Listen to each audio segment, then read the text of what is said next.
I'm Danny Koolmans. I'm a vet since 1983. Myself, I do everything in agriculture animals all the time. I do it still. And I work here in our animal clinic in Kasterlee, in the northern part of Belgium. And our practice is working from kitten to cattle.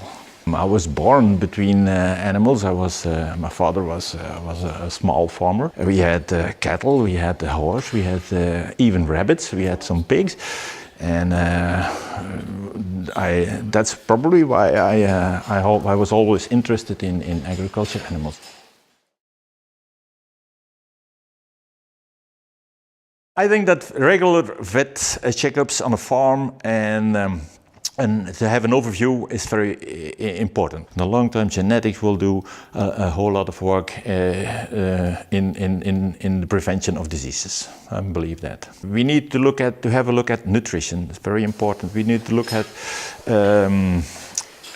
climatization. We have to look at vaccination, at hygiene, and so on and so on.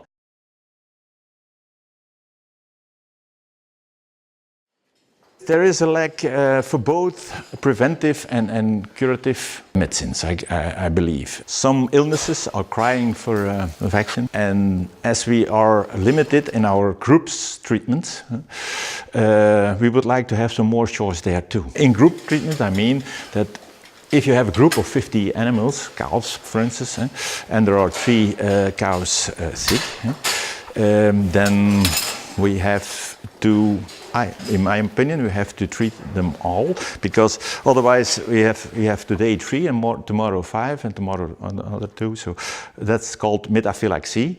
I can compare it with school.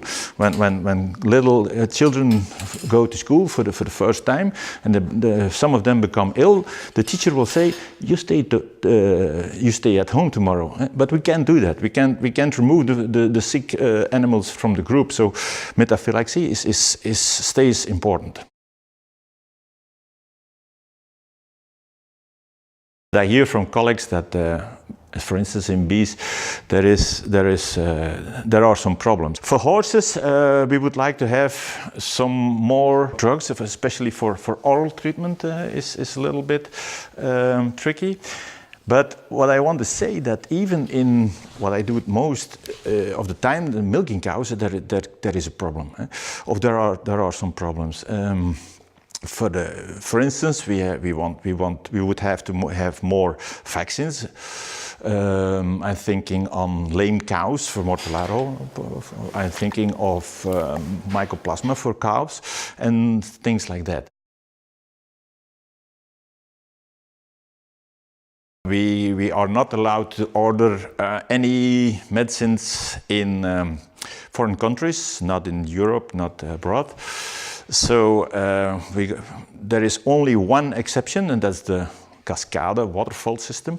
When we don't have a medicine available in Belgium for that species, we can choose a medicine for other species, and if there is no drug at that in the other species, we can order it in other countries in Europe.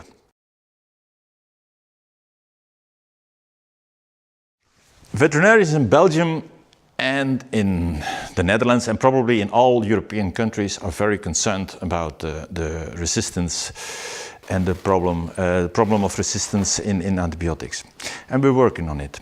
In fact, it's quite simple. There is, in my opinion, is only one person who can decide if we're going to use an antibiotic or not. And the vet is responsible for this choice, and he alone can make the choice because he knows the animal, the case, the history of the animal, and the history of the farm he is. So all these things together make that it is the vet who can make the right choice to use antibiotics. That's my opinion.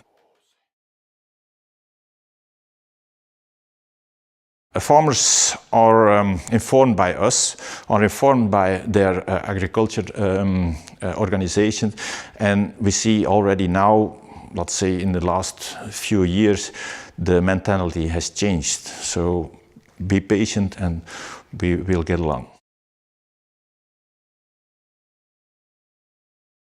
Vets will always need a range of antibiotics because of reasons from animal welfare, of course, zoonosis who has to be treated. So responsible use of antibiotics is necessary.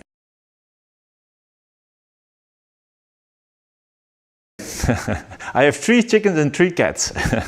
And the 3 cats are all animals from whom my colleagues of the small animals were looking for a new home. So I adopted them.